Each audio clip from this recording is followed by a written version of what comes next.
In the middle of today's gospel is a phrase that we like to hear, a phrase that we don't mind hearing over and over and over again. In fact, it's a phrase that we long to hear.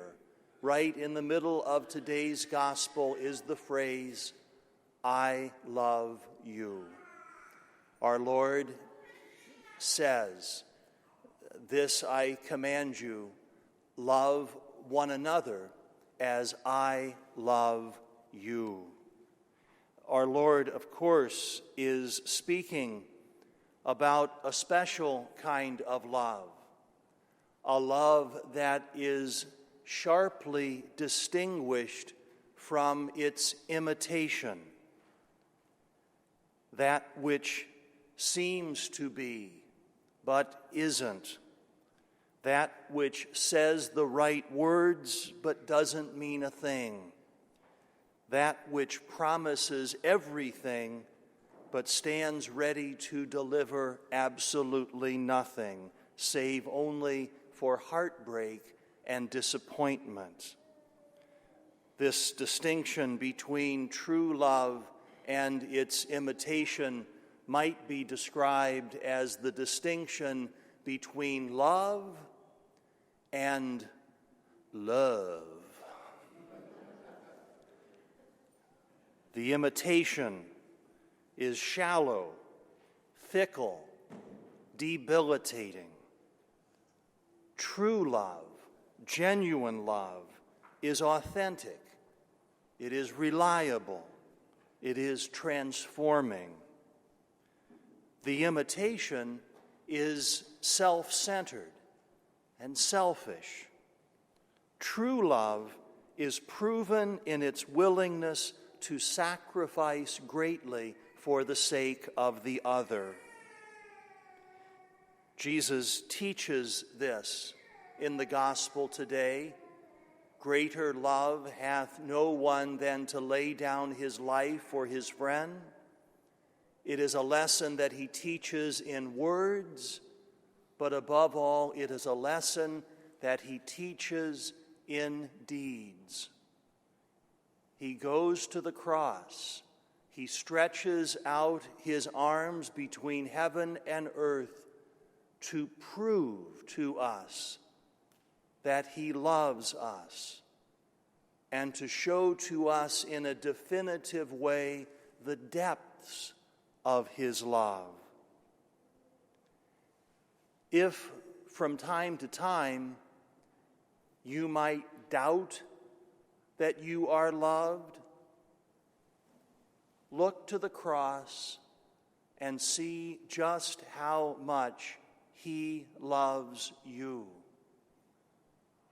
And draw near to him in the Holy Eucharist, because what he does on Calvary is exactly what he does at the altar in the midst of the holy sacrifice of the Mass.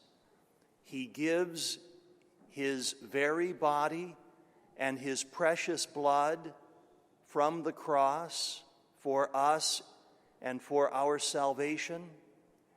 He gives to us from the altar exactly the same thing. He gives us everything that he can possibly give, his very body and his precious blood. If you ever doubt that you are loved, look at the cross and think of your mother, who expended no small amount of sacrifice on your behalf to bring you into the world, to help you through infancy, childhood, and adolescence, and who continues to pray for your well-being. If you doubt that you are loved, think of the cross, think of your mother, and consider your mother according to the order of grace, the Blessed Virgin Mary.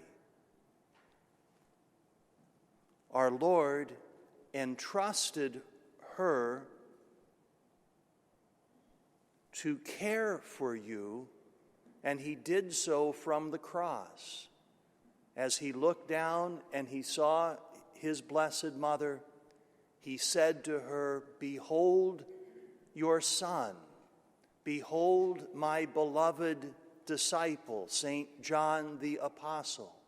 Behold your beloved sons and daughters. Behold my beloved disciples." And he told the beloved disciple, and he tells each of us, "Behold your mother." He entrusts his mother, our blessed mother, with the task of praying for us poor sinners, now and at the hour of our death. We get a glimpse into the intensity of this role that she exercises. We get a glimpse of the intensity when we see, as we did this past week, the image of motherhood. And I speak in specific of the mother in Baltimore, who clearly qualifies as a candidate for Mother of the Year. You know what I'm talking about. A woman named Toya Graham. She was, like many people in Baltimore, in the midst of all of the rioting. She lived not too far away from the hot spot, and she was hunkered down in her home, watching the events unfold on TV. And as she was watching the events unfold on TV, what did she see but her 14-year-old son right in the middle of the fray, bedecked with hood and ski mask, taking part in the rioting and the looting. And without any regard at all for her well-being, she stormed out of her home. She marched down to the center of the fray, and she confronted her 14-year-old son in no uncertain terms and delivered to him quite a thumping on the side of his head, and asked him repeatedly, "What are you doing here? What are you doing here?" And she grabbed hold of her 14-year-old and did not let go until he was brought back into the safety of their home. And with great passion, when she was interviewed, Toya said that she takes her responsibilities as a mother very seriously. She says, "As long as I have breath, I'm going to do everything in my power to keep my son on the right path." Do we doubt for a minute that our Blessed Mother exercises her role with any less passion or determination as she prays for us, as she prays for you and me, poor sinners that we are, praying fervently that we not get into the kind of foolishness that could cause eternal damage to our soul? If you ever doubt that you are loved, look at the crucifix, draw near to the Lord in the Holy Eucharist. He loves you. Think of your mother. She loves you. Consider your mother according to the order of grace, our Blessed Mother. She loves you.